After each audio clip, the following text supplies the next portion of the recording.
오늘은 계속해서 골로새서 말씀, 믿는 자들이 가져야 할 삶의 습관이라고 하는 제목으로 우리가 하나님 말씀을 듣도록 하겠습니다. 예수님을 믿는다라고 하는 것은 예수님을 믿고 천당 간다, 천국 간다, 이것만을 의미하지 않습니다. 예수님을 믿는다는 것은 이제 새로운 삶의 방식을 사는 것과 같습니다. 특별히 하나님의 나라의 백성이 되고 천국 백성이 되는 것은 예수 그리스도를 믿음으로 그 순간 이루어지는 놀라운 변화의 역사입니다. 여러분, 한국에서 사시다가 미국으로 다 이민해서 오셨잖아요. 여기서 태어나신 분들도 계시지만 대부분 한국에 살다가 미국으로 이렇게 오셨을 것입니다. 그러면 우리는 더 이상 한국에서 살던 방식대로 여기서 살면 좀 문제가 됩니다. 예전에 제가 아는 목사님 중에 한 친척분이 계셨는데 그분이 쫓겨났습니다. 미국에 살다가. 왜 쫓겨났냐니까 밤중에 이렇게 늦게 아파트에 들어왔는데 화장실이 너무 급해가지고, 그래가지고 한국처럼 전봇대에다가 쉬하는 것처럼 이 덤스터 옆에다가 바지 내리고 쉬를 싸시다가 이걸 갖다가 누가 주민이 신고를 해가지고 그분이 추방당했습니다. 여러분, 미국에 오면 미국의 방식을 따라야 되죠. 애 화난다고 막 애들 두드려 패고 그러잖아요. 여기서는 큰일 납니다. 미국의 방식을 따라야 되는 거죠. 저는 처음에 한국에서 있을 때 미국으로 와가지고 너무너무 혼란스럽고 힘든 것들이 몇 가지 있었습니다. 그 가운데 한 가지가 화장실 바닥에서 물을 흘릴 수 없다는 거예요. 한국 가면 화장실에 이렇게 물을 막 쏟을 수 있잖아요. 거기서 샤워도 하고 막 여자분들은 김치도 담고 그리고 슬리퍼를 신고 그렇게 사는데 미국에 오니까 이게 물을 어디 뿌릴 데가 없어요. 야, 여기서 어떻게 살까 깝깝했습니다. 그리고 또 한 가지, 제가 겨울에 왔는데 이 한국은 그래도 이렇게 바닥이 뜨끈뜨끈 하잖아요. 미국은 바닥이 뜨끈뜨끈한 게 아니라 이렇게 온풍기가 돼 있어서 나오는데 아무리 틀어도 추워요. 그래가지고 좀 따뜻하게 하려고 틀었더니만 전기세가 그때 아파트비가 600 얼마인데 전기세가 300 얼마가 나와가지고 얼마나 충격받고 쇼크를 먹었는지 모릅니다. 근데 이제 지금 시간이 오래 지나가니까 오히려 한국 가면 불편해요. 왜냐하면 그 막 이 물에 젖은 슬리퍼 신고 화장실 막 왔다 갔다 해야 되는 게 오히려 더 힘들고 어려워요. 여러분, 우리가 이민을 온다 혹은 다른 나라로 옮긴다라고 하는 것도 우리 삶에 엄청난 변화를 가져다 주는 것입니다. 그런데 예수님을 믿는데도 불구하고 많은 성도들이 예수 그리스도를 믿기 전의 삶의 패턴을 그대로 예수님을 믿는다고 하면서도 사는 사람들이 참 많습니다. 그리고 예수님을 믿는다는 게 도대체 어떤 변화가 내게 일어나는 것인지에 대해서 알지 못하는 성도들도 참 많아요. 그래서 여러분, 특별히 골로새서 이 사도 바울의 옥중서신이라고 그러죠. 이 서신에서는 사도 바울이 골로새 교회 성도들에게 계속해서 강조하는 게 뭐냐면 너희들은 변화된 사람이다. 그 옛날에 안 믿었을 때 그 삶의 패턴을 버려야 된다.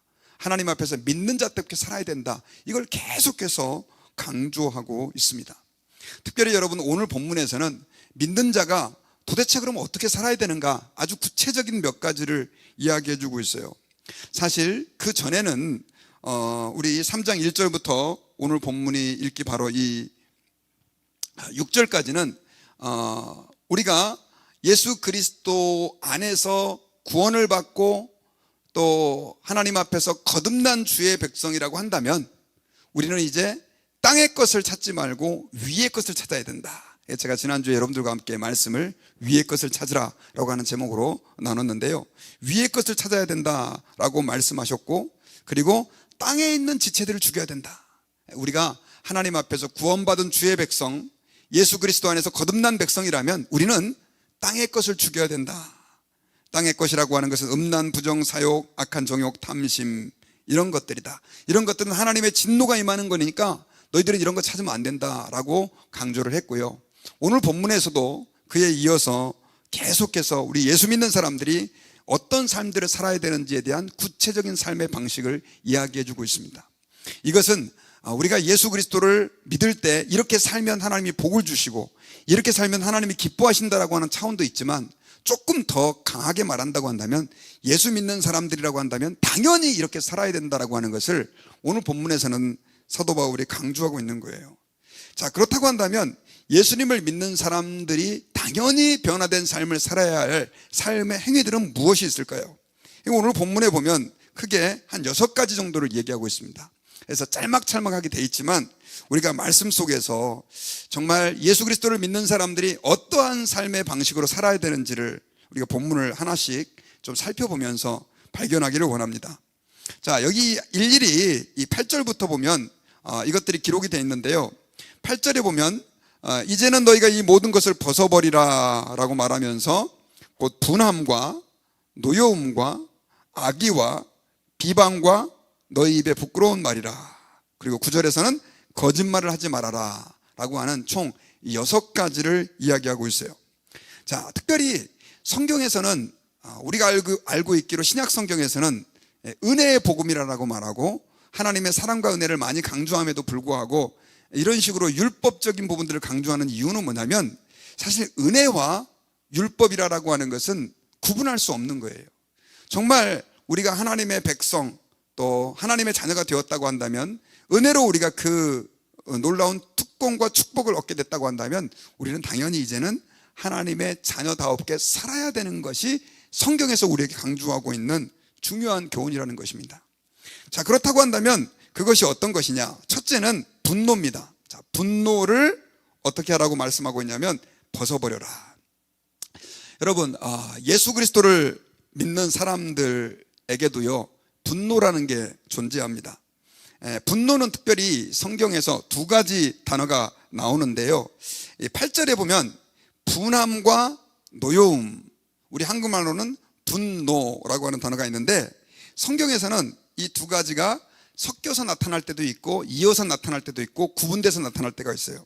그런데 특별히 여기 오늘 본문에서 앞부분에서 얘기하는 이 분함이라고 하는 것은 헬라말로 오르겐이라고 하는 단어가 있는데 사용되는데, 이거는 뭐냐면 이 감정이 약간 가라앉은 상태에서 사람들에게 품는 미운 감정 또 싫어하는 감정을 뭐라고 얘기를 하냐면 오늘 본문에서 말하는 분함입니다. 특별히 여러분, 하나님께서는 이 분함이라고 하는 단어를 심판하실 때 하나님께서 진노하사 또 하나님께서 노하셔서라고 하는 표현을 사용할 때 이 오르겐이라고 하는 단어를 사용했는데, 오늘 본문에서는 우리 그리스도인들에게 이것을 버리라라고 말씀을 하고 있어요. 사실 여러분, 하나님께서는 우리의 죄악에 대해서 분을 가지시는 분이세요. 그런데 문제는 우리가 이 땅에서 분을 낼 때는 정당한 것에 분을 내는 게 아니라 언제 분을 내느냐면 내 자존심에 손상이 갔다고 생각할 때, 내가 원하는 대로 일이 잘 진행되지 않는다고 생각할 때 우리 사람들은 분함을 가져요. 어떤 때는 그것을 표현하기도 하는데, 이 표현함이다라고 하는 것은 이제 2번째로 얘기하는 것은 좀 노여움과 관련이 있는데, 분함이라고 하는 감정을 가지고 사람을 대하면서 계속해서 그 사람을 미워하고 그 사람에 대해서 화를 품고 있는 상태를 얘기하는 것입니다. 이건 하나님의 자녀로서 적합하지 않은 것이다. 이걸 벗어버리라 라고 성경에서는 말씀하고 있어요. 그리고 2번째로는 아까 분노, 분함과 노여움이라고 하는, 특별히 노여움이다 라고 하는 것인데, 이 말은 헬라말로 원문으로 보면 디몬이라고 하는 말인데요, 이것은 아주 아까하고 그 앞에 분함과는 좀 다른 단어인데, 이 노여움이라고 하는 단어는 아주 격한 상태에서 실제로 혈기를 내고 화를 내는 상태입니다. 여러분, 예수님을 믿는 사람들 가운데서도 그런 사람들이 많아요. 아주 끄떡하면 화를 내고 심지어 집어 던지고 사람을 폭행하기도 하고. 저는 한국에서 그런 분을 봤습니다. 제가 정말 존경하는 장로님이셨어요. 지금 살아계신지 돌아가신지는 잘 몰라요. 제가 많은 사랑을 받았는데 그분은 정말 자기의 재산을 팔아서 하나님의 몸된 교회를 건축하는데 그렇게 헌신할 정도로, 그리고 월세방 가가지고, 월세방도 아니죠, 쌀집을 하셨는데 그 쌀집의 한켠에서 이렇게 말 그대로 이렇게 테이블 하나 만들어 놓고 그렇게 사셨던 분이세요. 그리고 평상시도 얼마나 하나님을 사랑하는 분인지 몰라요. 그런데 제가 나중에 충격적인 얘기를 듣게 됐습니다. 어떤 얘기를 듣게 됐냐면 그 부인 집사님이 저한테 고등학교 이제 2, 3학년밖에 안 된 제게 솔직히 고백을 하더라고요. 남편이 자기를 너무 팬다는 거예요. 때린다는 거예요. 제가 굉장히 놀랐어요. 저렇게 하나님을 사랑하고 저렇게 하나님의 교회를 사랑하고 또 제게 잘해주셨던 분인데도 불구하고 와이프를 막 성질만 나면 때린다는 거예요. 이 도저히 매치가 안 되는 거예요. 오늘날 우리 그런 그리스도인들이 얼마나 많은지 모릅니다. 제가 얼마 전에 저희 딸아이에게 좀 이렇게 좀 별로 안 좋은 소리를 들었습니다. 저보고 히포크릿이라고, 위선자라고 하는 얘기를 들은 거예요. 그래서 제가 왜 내가 그런 소리를 들어야 될까라고 하는 생각들을 좀 했습니다. 사실 제가 좀 이렇게 가끔씩 제가 아버지다 보니까 자녀들에게 저도 화를 낼 때가 있잖아요. 그리고 저는 예수님도 채찍을 휘두르셨기 때문에 나는 정당하게 우리 자녀들이 잘못했을 때 화를 낼 수 있다라고 제 아내에게 대해서도 그렇고 제 딸에게 대해서도 그렇고 자녀들에게 그래서 매를 때린 적도 있었습니다. 그런데 그 얘기를 딱 듣고 나서 이게 계속 남아있는 거예요. 히포크릿, 위선자. 그러면서 그 딸아이가 그런 말을 저한테 제 아내를 통해서 전해준 얘기입니다. 아빠가 만약에 이런 상황에서 교인들이었다면 그렇게 했겠냐는 거예요. 생각해보니까 걔 말이 맞는 거예요. 내가 교인들이라면 참았을 것을, 그리고 웬만하면 그렇게 성질 안 내고 아주 은혜롭고 사랑스러운 목사처럼 했을 텐데 자녀다 보니까 그렇게 안 한 거예요. 그래서 제가 속으로 회개했어요. 하나님 앞에 맞구나. 내가 이렇게 정당한 이유를 가지고도 자녀들에게 분을 내는 것이 그 아이에게는 위선자처럼 보일 수 있겠구나 하는 생각을 제가 했습니다. 여러분, 우리 그리스도인들이 하나님의 백성 주의 자녀라고 말하면서도 우리가 분을 다스리지 못하는 성도들이 너무 많습니다. 특별히 교회에서는 너무나 천사 같은 사람인데 가정에서 아내에게, 남편에게, 자녀들에게, 또 부모님에게 그냥 막 감정이 끌리는 대로 감정님은 나의 목자시니 내게 부족함이 없으리로다 하시면서 그냥 그 이모션의 인도하심을 따라서 그냥 소리 나는 대로, 성질 나는 대로 소리 지르고.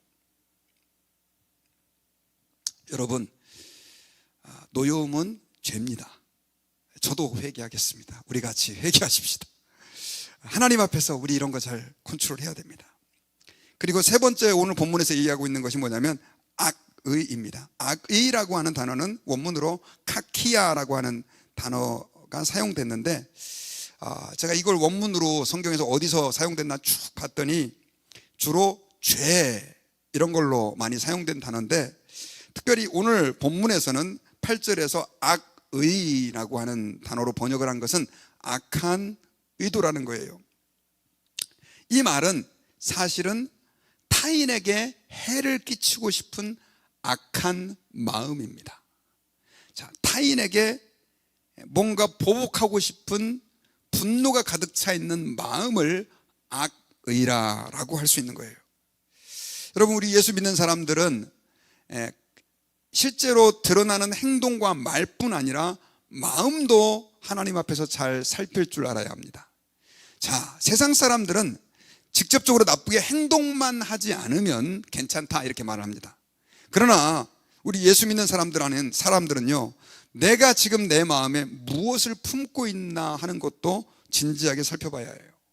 특별히 카키아라고 하는 이 단어는 악한 마음, 내가 누군가에게 당했어, 내가 반드시 기필코 그놈을 용서하지 않을 거야, 내가 지금은 약하지만 때가 되어 내가 그 인간을 용서하나 봐 하고 품는 이 마음, 이것도 죄다. 사실 세상 사람들에게 있어서 지금 앞에서 언급한 것들은요, 뭐 죄라고 할 수도 없는 것들이에요. 왜냐하면 다 일반적인 것들이에요. 화가 나면 성질을 내는 거고, 나에게 악을 행한 사람에게 악의를 품고 노여워하는 게 그게 무슨 죄입니까? 그러나 이것은 성경에서 분명하게 우리에게 얘기하고 있어요. 이것은 옛사람들에게 속한 것이다. 우리가 예수 그리스도를 믿고 거듭난 사람이라고 하면 우리는 절대 그렇게 하면 안 된다라고 하는 것이죠. 그리고 네 번째로는 회방이라고 하는 단어입니다. 자, 회방. 여기서 우리 8절에서는 비방이다라고 하는 단어가 쓰였는데 옛날 성경에는 회방이다라고 번역이 됐어요. 제가 원어를 하나씩 살펴보는 이유가, 아무리 사실 번역이 훌륭하고 잘 돼 있다 할지라도 이 어차피 번역이다 보니까 어떤 때는 우리가 원문의 의미를 좀 오해할 때가 있어요. 그래서 여러분들에게 좀 죄송한데, 이 비방이라고 하는 단어는 말 그대로 비방이다라고만 할 수 없는 게, 이것은 크게 두 가지 용도로 쓰여요. 첫 번째로는 누구에게 쓰이냐면 하나님에게 쓰여요.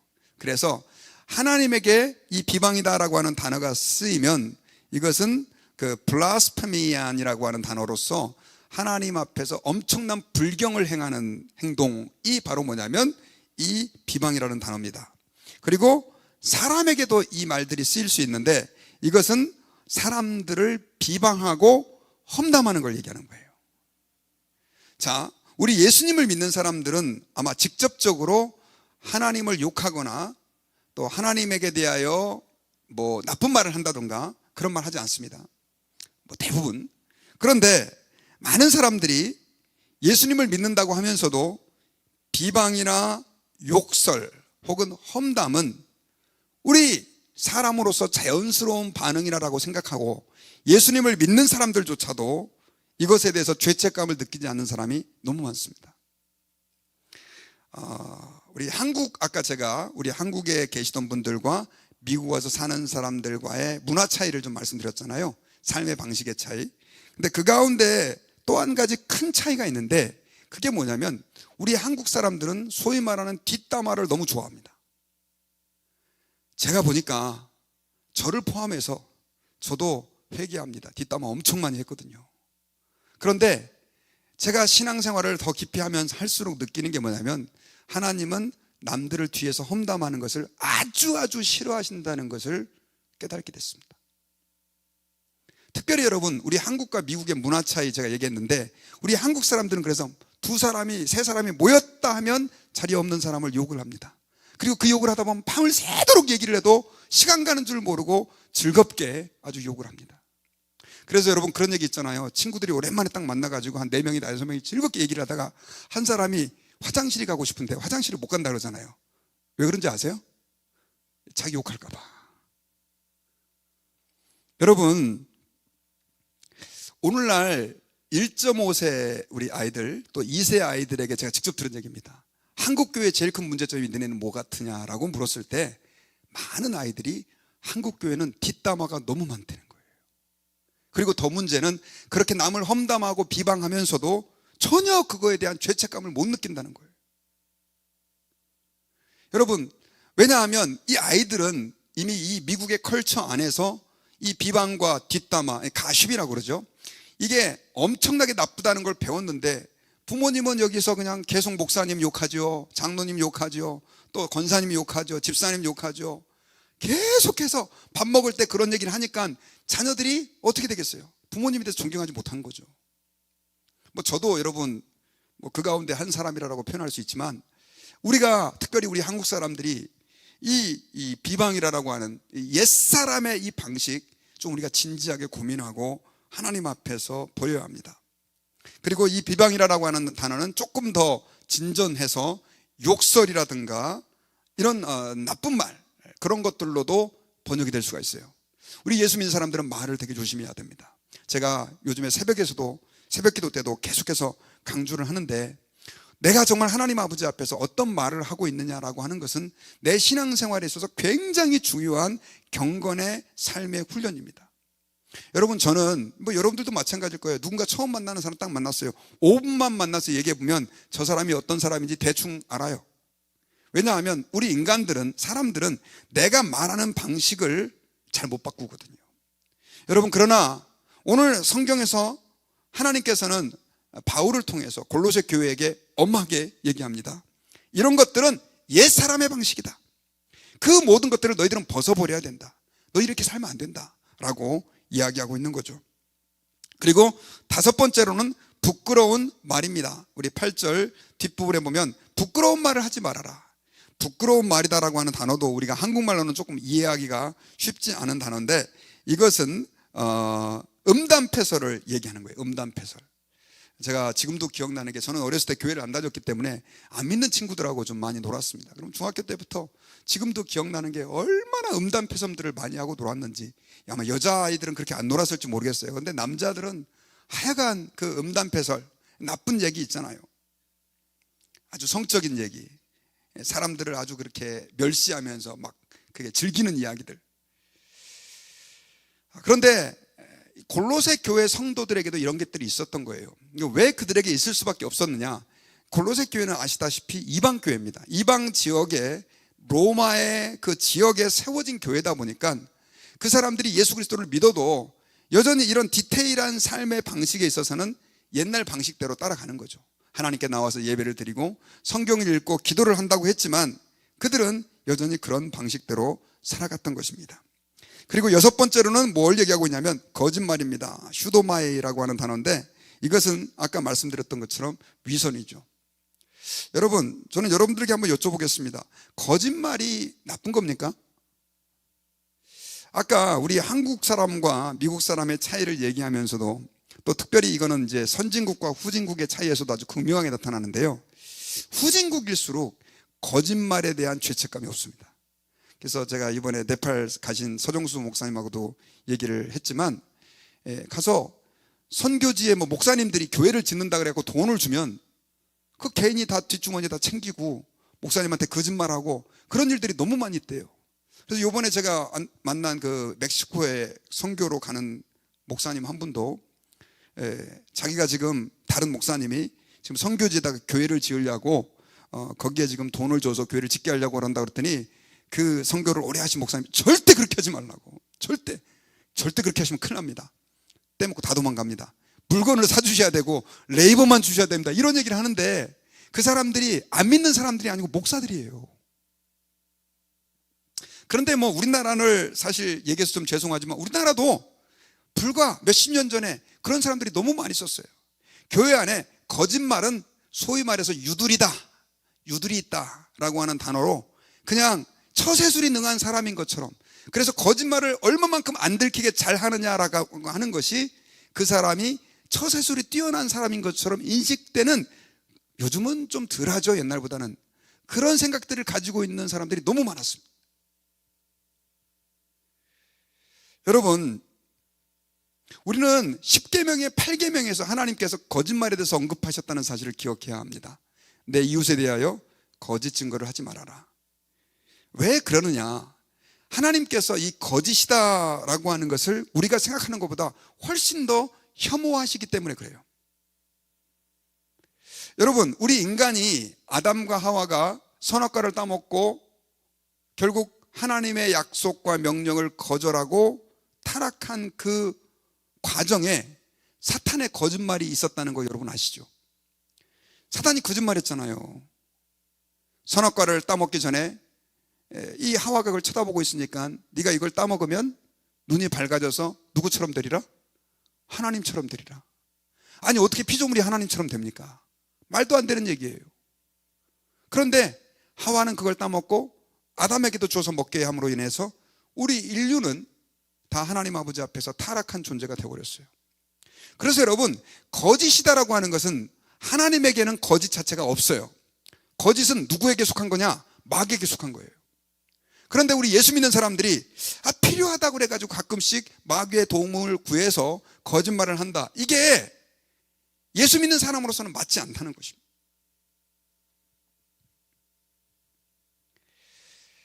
그런데 여러분, 실제로 이 땅의 삶을 살 때 우리가 거짓말을 안 한다는 게 참 어려울 때도 있죠. 그래서 어떤 분들은 아주 철학적으로 거짓말을 두 가지로 나눠가지고 하얀 거짓말과 까만 거짓말이 있는데, 하얀 거짓말은 다른 사람을 돕기 위해서 살리기 위해서 하는 거니까 괜찮다.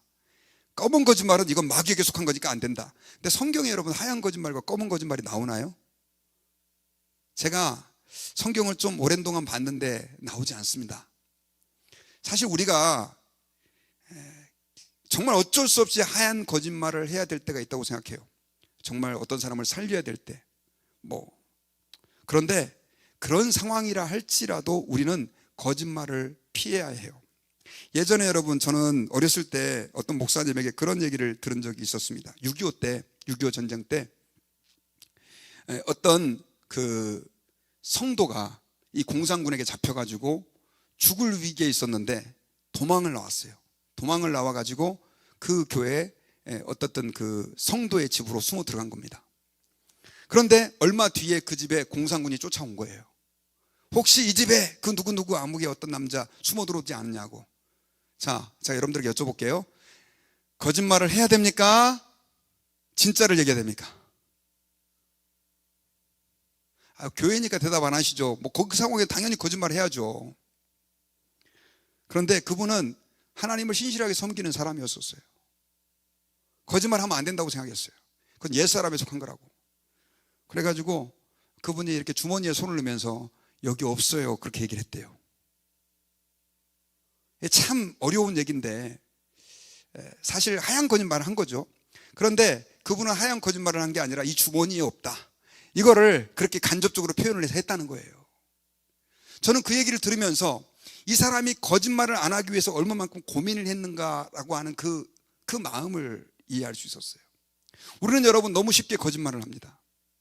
성도들이 목회자에게도 거짓말하고, 목회자가 성도들에게도 거짓말하고, 성도들끼리도 거짓말하고. 여러분, 이것은 세상에 속한 거예요. 그럼 목사님 정말 곤란한 상황에서는 어떻게 해야 됩니까? 그런 경우는 이렇게 얘기하셔야 돼요. 죄송합니다, 그 말씀드릴 수 없겠습니다. 기도해 주세요. 거짓말로 둘러대지 말고. 그렇게 해주면 또 기다릴 수 있어야지. 또 어떤 성도는 그래도 좀 나한테 좀 얘기해 주세요, 막 이렇게 닥달하는 사람들이 또 있어요. 거짓말 하라는 것도 아니고. 여러분, 우리가 하나님 아버지 앞에서, 제가 지금 여기서 쭉 나열한 6가지 너무나 작은 것들입니다. 그러나 우리가 하나님의 사람이라고 한다면, 특별히 골로새 교회에게 하나님께서 바울을 통해서 말씀하신 이 작은 것들, 우리는 좀 신경을 써야 돼요. 왜냐하면 이 작은 것들이 우리 그리스도인들을 무너지게 만드는 엄청난 유혹이 될 수도 있기 때문에 그렇습니다. 우리 그런 말 하잖아요. 바늘도둑이 소도둑 된다고요. 하나님 앞에서 작은 잘못된 습관이 우리 그리스도인의 인격 전체를 망가뜨립니다. 제가 요즘에 사실 엄청나게 애를 쓰는 게 한 가지 있어요. 사람들과의 약속을 지키려고 엄청나게 애를 씁니다. 저는 거짓말을 거의 안 해요. 그래도 정말 실수를 할 때가 있지만 정말 그때는 회개합니다. 저 안 하는 건 아니에요. 그런데 거의 진짜 안 하려고 그러는데 의도치 않게 제가 거짓말을 하게 되는 경우도 있는 거예요. 예를 들면은 집사님한테 집사님 제가 내일 정도 전화 드릴게요 하고 바쁘다 보니까 전화하는 걸 잊어버리고 그냥 쓱 지나가는 거예요. 근데 그분은 전화를 기다리고 있는 거예요. 제가 전화를 안 드렸어요. 그럼 저는 어떤 사람이 된 거죠? 거짓말한 사람이 된 거잖아요. 전화한다고 해놓고 안 했으니까. 근데 이 목회자가 좀 바쁘다는 핑계로 그럴 때가 많더라고요. 그래가지고요, 제가 요즘엔 약간 강박증이 걸렸어요. 어떤 성도에게 제가 무슨 요일날 전화를 하겠습니다 그러면 메모장, 제가 일정표에다가 적어놓습니다. 누구누구에게 무슨 요일날 전화. 반드시 그분이 안 받는다 할지라도 이건 내가 저 사람과의 약속을 지키는 것이다. 그리고 뭔가를 해주겠다라고 한다면 그 말을 저 옛날에는 좀 많이 했었는데 그 말도 제가 좀 조심해서 하려고 그래요. 제가 뭐 해주겠습니다 해놓고 안 해가지고요, 그렇게 실수한 적이 너무 많으셨기 때문에 그렇습니다. 의도치 않게 거짓말을 하는 거죠. 목사님 꼭 그렇게까지 살아야 됩니까? 이렇게 얘기하시는 분들이 계시지만, 여러분, 우리 그리스도인들은요, 세상 사람과 다른 사람들이에요. 세상 사람들은 이런 거 별로 중요하게 생각하지 않아요. 하지만 오늘 성경에서는요, 우리 3장 10절을 같이 한번 읽어보겠습니다. 골로새서 3장 10절 시작. 새 사람을 입었으니 이는 자기를 창조하신 이의 형상을 따라 지식에까지 새롭게 하심을 입은 자니라. 여러분들은 저를 볼 때 그냥 똑같은 여러분들과 같은 사람이라고 생각하시죠. 하지만 여러분들은 아마 속으로 이런 생각을 할 거예요. 그래도 목사님인데. 아마 여러분들이 하는 말과 똑같은 말로 욕을 하고, 저도 그 다음에 여러분들이 하는 것처럼 똑같이 그렇게 세상에서 적당히 거짓말하고 살아간다면 여러분들은 제게 이렇게 얘기할 거예요. 하나님의 자녀이신 분이 그러십니까? 이렇게 말하지 않고 목사님이 그러면 되겠습니까? 이렇게 얘기하실 거죠. 혹시 아니신 분 계세요? 목사님이 그러시면 안 되죠. 그렇게 말씀하실 거 아니에요. 그죠? 목사는 우리보다 뭔가 좀 더 거룩해야 될 것 같고, 목사는 우리보다 조금 더 성경도 많이 알고 기도도 또 하시는 분이시니까 그렇게 살면 안 되죠, 이렇게 생각을 하시는 분들이 계실 거예요. 저는 맞다고 생각해요. 그럼 여러분들은요? 전 죄송한데요, 우리 예수 믿는 사람은 죄송합니다, 의의 표준에 있어서는 목회자가 더 높아야 되고 교인들이 낮아야 되고 이거 없습니다. 오늘 성경에 보니까 예수님을 믿는다고 하는 모든 사람들은, 아까 10절을 다시 한번 보여주세요. 새 사람을 입었으니 이는 자기를 창조하신 이의 형상을 따라 어디까지? 지식에까지 새롭게 하심을 입은 사람이다. 자, 고린도후서 5장 17절에 보면 그런즉 누구든지 그리스도 안에 있으면 새로운 피조물이라, 이전 것은 지나갔으니 보라 새 것이 되었도다 라고 얘기를 하고 있어요. 자, 이 말은 우리 그리스도인들은 새로운 피조물입니다. 저는 그냥 성경에서 그렇게 써 있다고 하니까 새로운 피조물이라고는 그냥 제가 부정할 수는 없겠지만 그냥 그런데 무슨 새로운 피조물입니까? 여러분, 이게 신앙생활의 문제점인 거예요.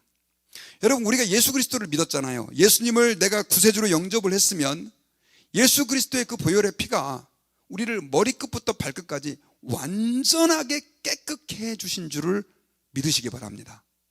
완전히 의인이 된 거예요. 완전히. 얼마만큼 의인이 되었느냐? 완전히 새 사람이 됐는데 10절에 보니까 우리를 창조하신 이의 형상을 따라서 지식에까지 새롭게 됐다.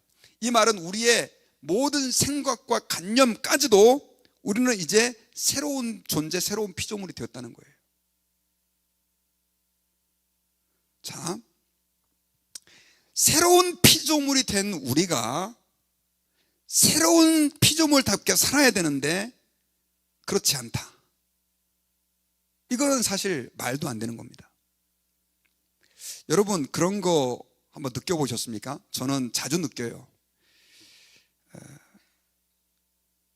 예전에 제가 어디 타주를 갔는데 속옷을 좀 모자라게 가져갔습니다.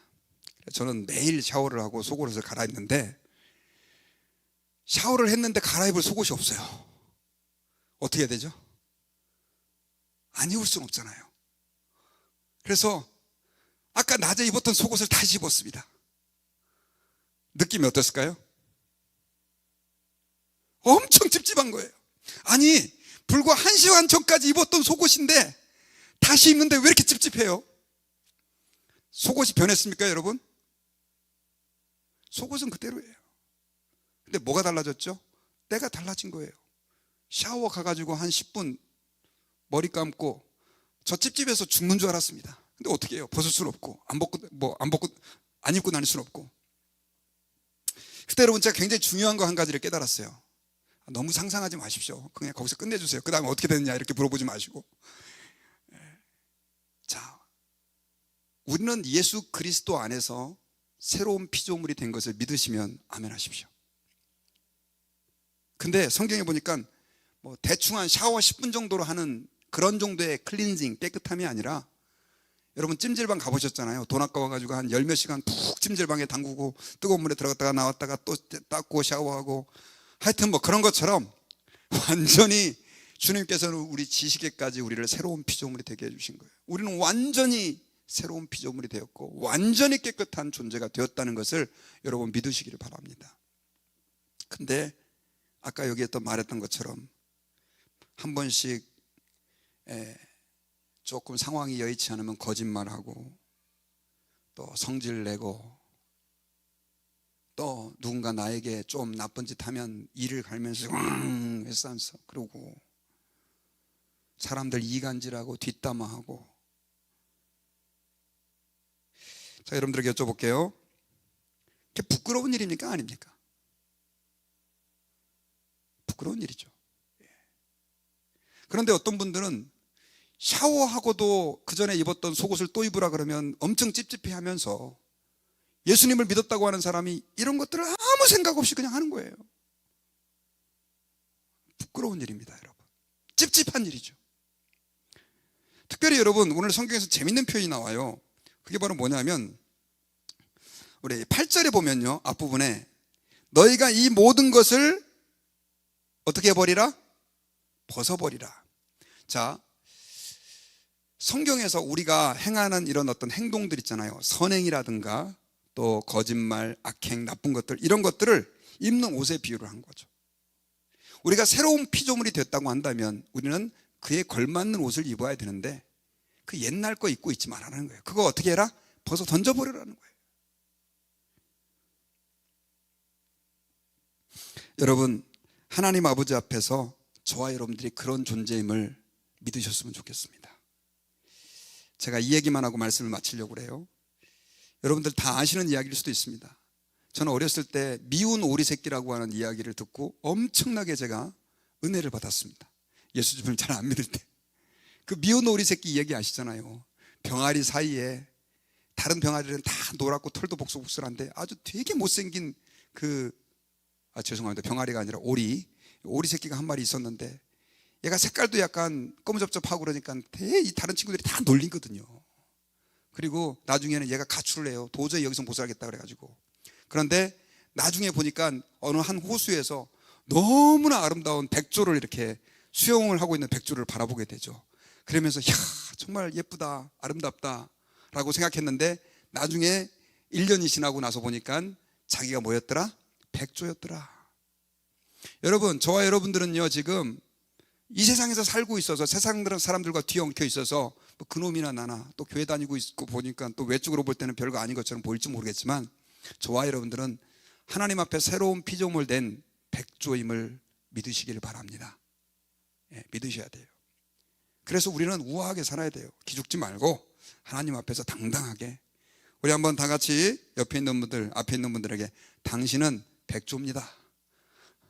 이렇게 한번 인사합시다. 당신은 하나님의 백조입니다. 그러니 더러운 옷 다시 입지 마시고 샤워하고 나서 속옷 안 입는 것처럼 새로운 거 입는 것처럼 새로운 것으로 덧입는 하나님의 자녀 되실 수 있기를 주의 이름으로 축원합니다. 기도합시다.